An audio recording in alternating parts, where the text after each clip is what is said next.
जय जिनेन्द्र।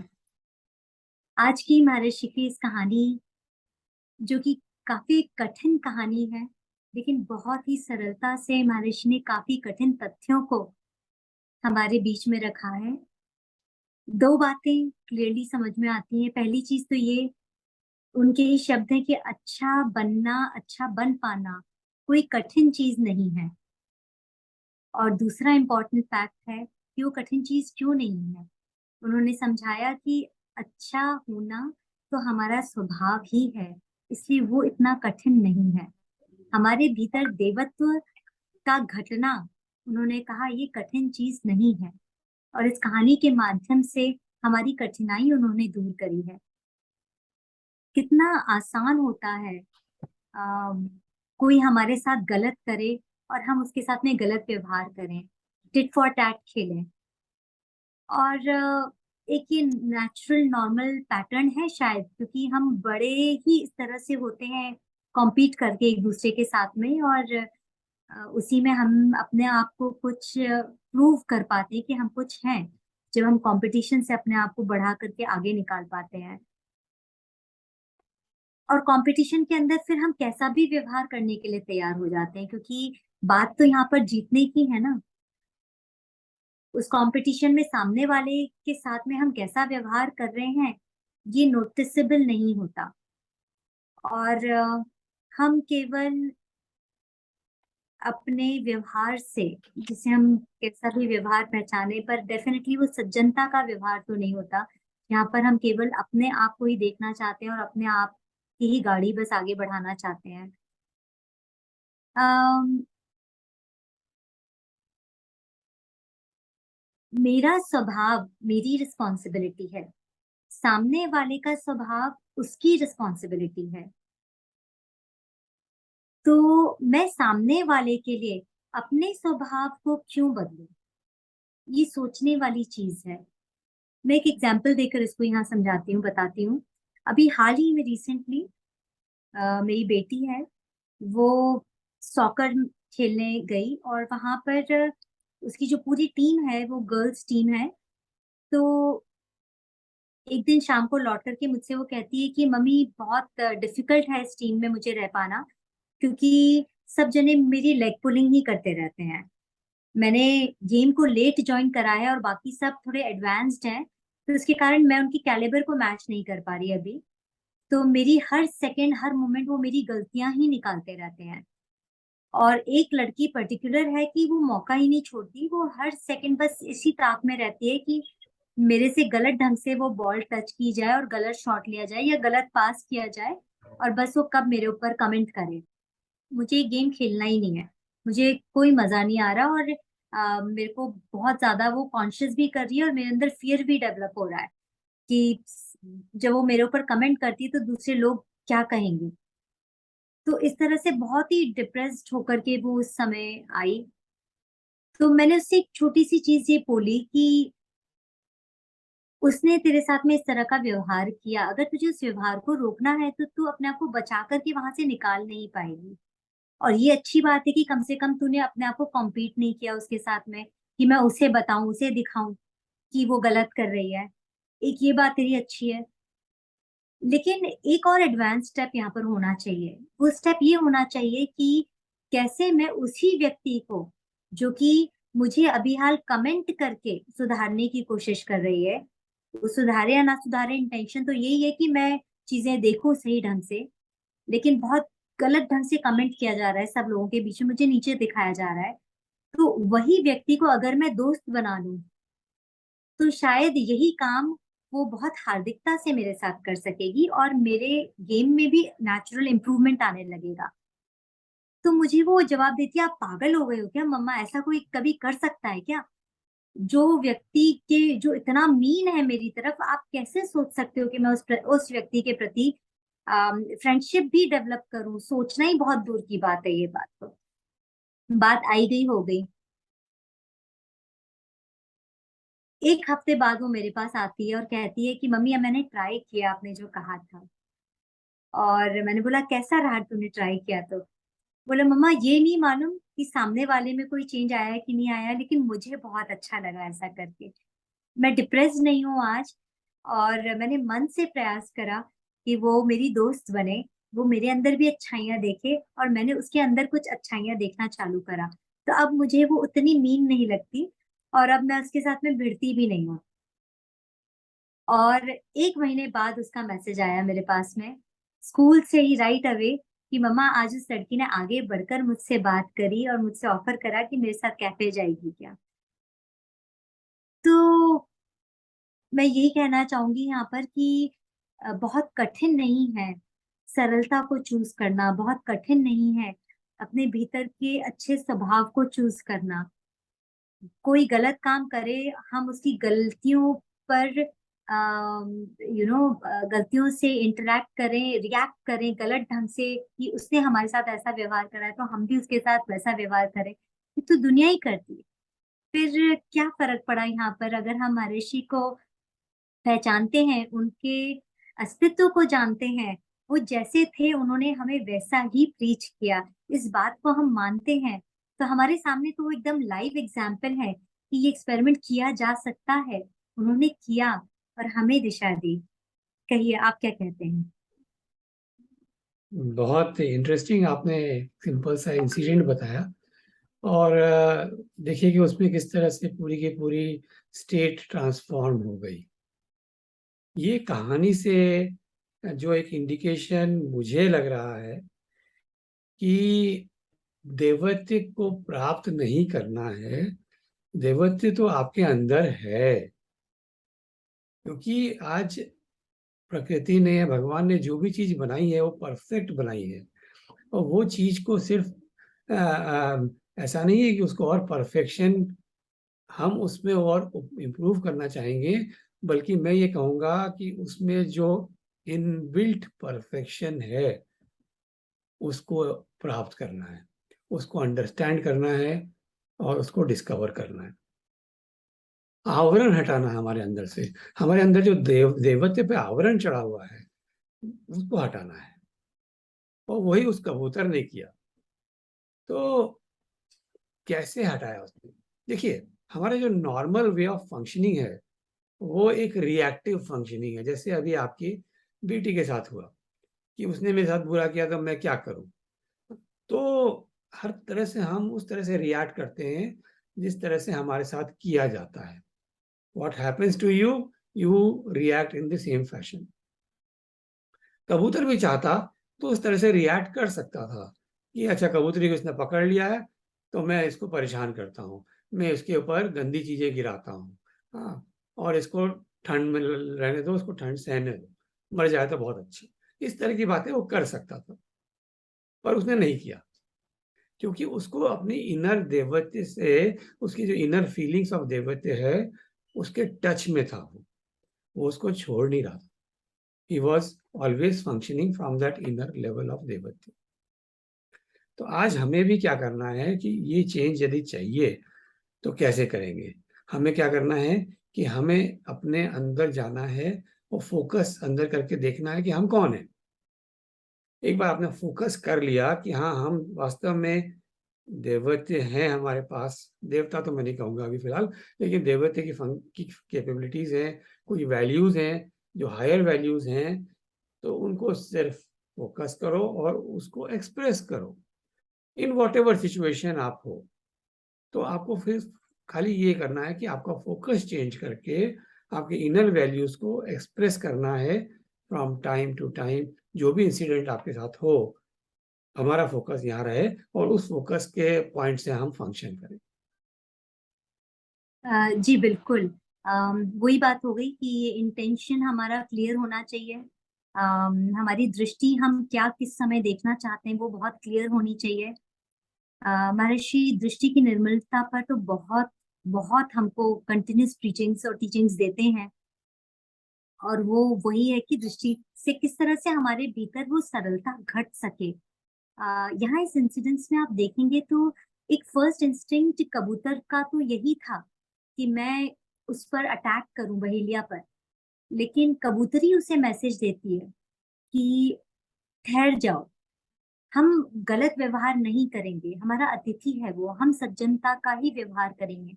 हम हमारे भीतर सद्भावना को ही सामने लेकर के आएंगे, हम दुर्व्यवहार नहीं करेंगे।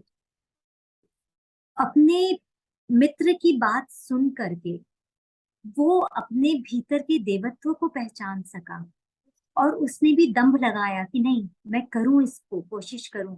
और इस तरह से वो दंभ लगाता गया कि ना सिर्फ अपने बनाए हुए घोंसले के एक एक तिनकों तक को उसने न्यौछावर कर दिया ताकि वो आग बनी रहे और उसे गर्माहट प्राप्त होती रहे बहेलिया को, लेकिन जब वो आग बुझने वाली थी और सुबह की ठंड और बढ़ने वाली थी, तो उस समय उसने अपने आप को भी उस आग में झोंकने के लिए तैयार कर दिया। बहुत सेंसिटिवली महर्षि कहते हैं कि पता नहीं ऐसा हुआ होगा कि नहीं हुआ होगा, लेकिन वो मानते हैं इस बात को कि देवत्व तो घट सकता है हमारे भीतर। When we hit that point of positivity, एक बार हम अच्छा कार्य अपने भीतर से चूज, अपने अच्छे स्वभाव को चूज करना चालू करते हैं, तो हो सकता है ये कि हम उस फ्लो में इस तरह से आ जाएं कि हम वास्तविक में अपने भीतर के उस स्वभाव की सरलता को पहचान कर अपना हर कुछ देने के लिए बस तैयार हो जाएं। तो इतना सुंदर, इतनी सुंदर ये कहानी है और हर बार मन को हिला देती है ये। और इस कहानी से मुझे हर बार ये बात याद आती है कि जीवन में कल्याण मित्र का होना कितना जरूरी होता है ऐसे मोमेंट्स में जब हम अपने पद से डगडगाने लग जाएं। और यहाँ पर कबूतरी ने उस कबूतर के लिए कल्याण मित्र साबित होकर के उसको राह दिखाई, उसके भीतर के देवत्व की पहचान कराई। हमारे भीतर भी कंटिन्यूस हमारे लिए ऐसे दोस्त, हमारे ऐसी संगति, हमारे ऐसे विचार व्यवहार होने चाहिए कि किसी तरह से हम भटकते हुए भी कोई ना कोई हमारे सामने इस तरह से हमें राह दिखाए, हमें पहचानने की कोशिश करे कि हम मतलब हमारी खुद की स्वयं की पहचान कराए कि हम वापस से अपने उस नेचुरल स्टेट, सरलता के स्वभाव की तरफ बढ़ सके। तो हमें इस बात का तो विचार करना ही पड़ेगा। बिल्कुल बिल्कुल, क्योंकि देखिए क्या है कि मैं एक और एग्जांपल आपको लेता हूँ, गांधी जी का एग्जांपल लेता हूँ कि गांधी जी जो थे उनके साथ कुछ भी होता था, बहुत अत्याचार हुआ, किसी लाठी पड़ गई, कभी जेल में डाल दिया और तरह तरह की उनको यातनाएं दी गई, लेकिन उन्होंने हर सिचुएशन में अपना रेस्पॉन्स, अपनी फंक्शनिंग वही करी जो उनकी इनर वैल्यूज कहते थे। उनके इनर वैल्यूज थे ऑन अहिंसा, उनके इनर वैल्यूज थे डीपर वैल्यूज ऑफ कंपैशन, उन्होंने वही किया। और इस बारे में महर्षि ने भी कई बार जिक्र किया है कि किस तरह गांधी जी ने एक मिसाल कायम करी और वो बाद में उसको देख करके सामने वाला भी चेंज हो जाता है और सामने वाला भी उनका मित्र बन जाता है। तो ये एक फोकस की बात है कि उनका फोकस इंटरनल था, अपने अंदर था कि मेरे अंदर क्या है, मैं कौन हूं और मैं वही एक्सप्रेस करूंगा, बाहर कुछ भी हो रहा। तो यहाँ पे आज हम इस चीज को लेके आगे किस तरह से बढ़ सकते हैं। तो किसी ने एक बात सिंपल सी कही है कि जो भी कुछ होता है हमारे साथ, अच्छा होता है तो बहुत ही अच्छा है, हम उसको ध्यान नहीं देते कि अच्छा क्यों हो रहा है।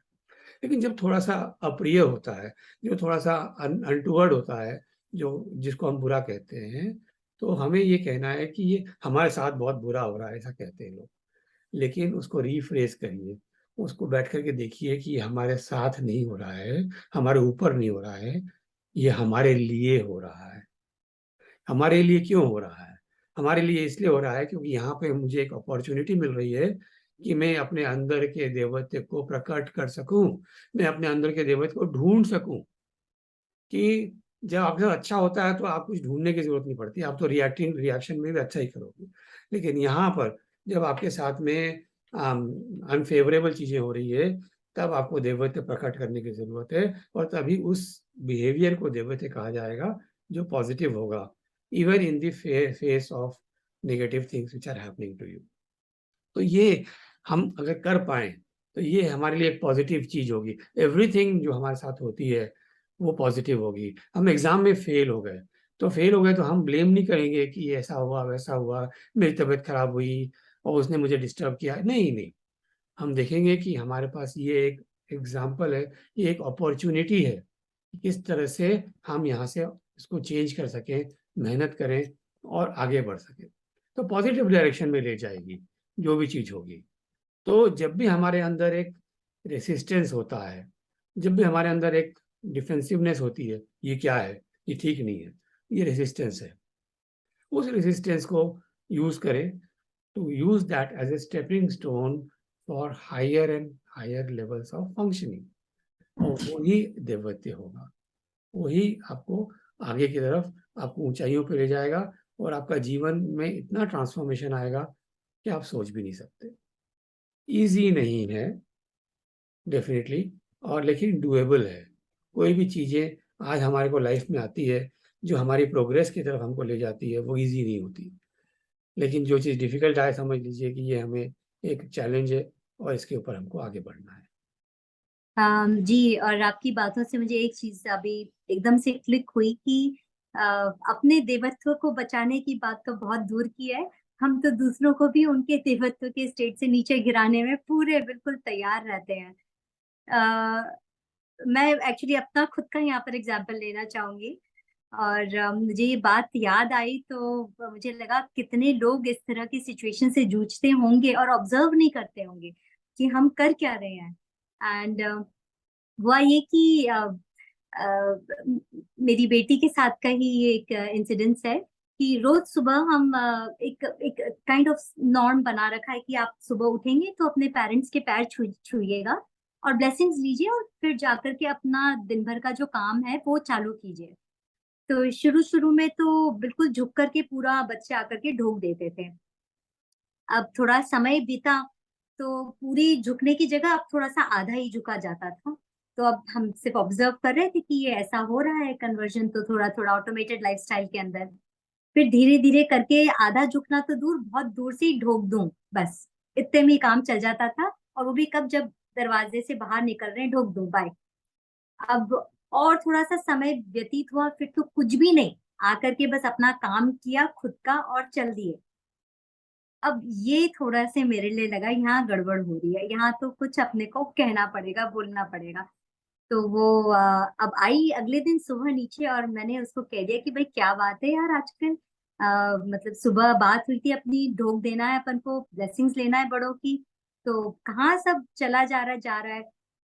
तो मेरी बात सुनकर उसे बहुत तेज गुस्सा आया। उसने बोला कि आपको मुझे बताने की जरूरत नहीं है, आएगा तो मेरे अंदर से आएगा तब मैं करूंगी। और बस बोल करके वो वहीं से हाथ के हाथ चल दी। अब मैं तो बिल्कुल मतलब अपने मन में तो ये आएगा ना, अपन अच्छा सोच रहे हैं, अच्छा काम कर रहे हैं, अपना इंटेंशन अच्छा है। तो इस तरह से, बट बहुत दिल को थोड़ा सा धक्का भी पड़ा कि क्या बात हो गई है। 2 दिन निकल गए, तीसरे दिन वो आई, ढोक दी पूरी झुक करके और बहुत प्यारी सी हगी दी और एक प्यारी सी एक पप्पी भी दी। मैंने बोला यार आज तो क्या बात है, आज तो लगता है सूरज दूसरी जगह से निकलने वाला है। तो बोलती है मम्मा हो गई ना बात, फिर से कमेंट कर दिया ना आपने मेरे ऊपर, मुझे नहीं करना है ये सब, मैं इसीलिए आपके पास में नहीं आती हूँ। तो that very instant I realise the message he is trying to give मी।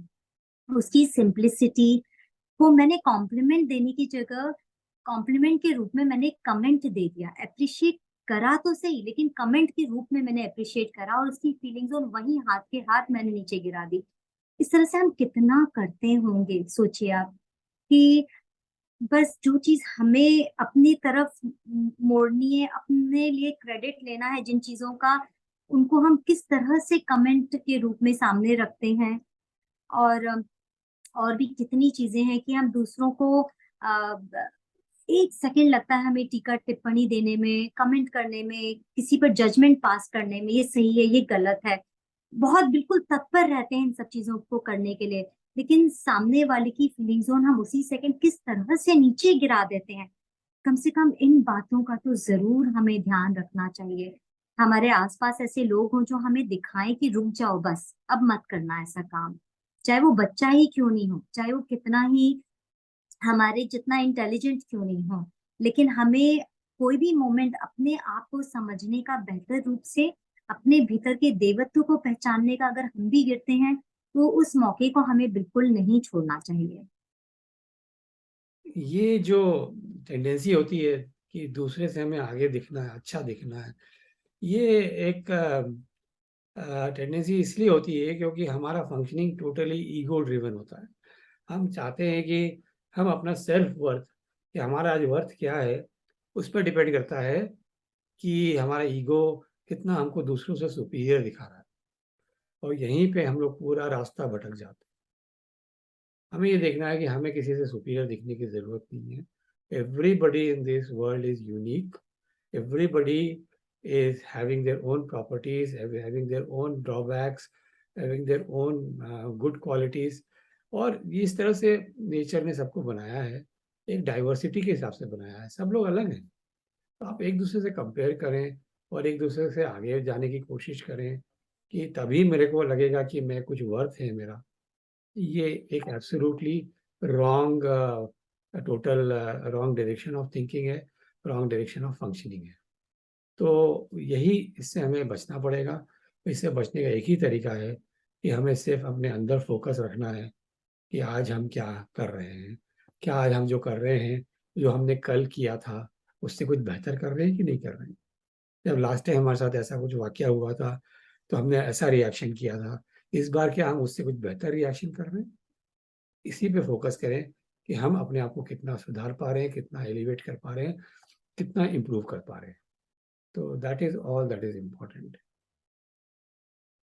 जी। मैं एंड करना चाहूंगी इसको महर्षि जी के बहुत ही सुंदर स्टेटमेंट के साथ में। उन्होंने कहा कि दूसरे का देवत्व हमारे भीतर भी देवत्व जगा सकता है। This is phenomenal. इतना सुंदर वाक्य है ये कि अपनी सद्भावना मत छोड़ो, उसे कंटिन्यू करते ही रहो, चाहे व्यक्ति सामने हो या ना हो, सिचुएशन सामने हो या ना हो। लेकिन हमारे भीतर से केवल सद्भावना ही अगर निकलती रहेगी, तो वो दावे से इस बात को कहते हैं, हमें समझाते हैं कि जिस तरह से बहेलिया ने अपने क्रूर स्वभाव को छोड़ दिया और दोनों पंछियों को छोड़ दिया, उड़ा दिया, उसके भीतर अनुकंपा पैदा हो गई, उसके भीतर, उसके हृदय में कंपन हो गया। उसी प्रकार से हमारी सहृदयता, हमारे अंदर की सद्भावना इतनी पक्की और इतनी गहरी होनी चाहिए कि सामने वाले के मन को बिल्कुल पिघला करके रख दे, और वो अपने भीतर मजबूर हो जाए एक्सप्लोर करने के लिए कि क्या मेरे भीतर कुछ ऐसा है जिसे मैंने पहले कभी नहीं फील किया, क्या मैं आज उसे एक्सपीरियंस कर सकता हूँ, क्या मैं भी सद्भावना रख सकता हूँ। बहुत बड़ा चैलेंज है मैंने माना, लेकिन सामने होता हुआ जब दिखता है तब उसे अपने भीतर घटाना शायद इतना मुश्किल नहीं है। इसीलिए उन्होंने कहा कि देवत्व का घटना मुश्किल नहीं है, आसान है। आइए इसी बात से अपन श्रृंखला बातचीत की चालू रखते हैं और आप सभी के साथ में मिलकर के आगे डिस्कस करते हैं, आपकी बातों को सुनते हैं। जय जिनेंद्र। जय जिनेंद्र।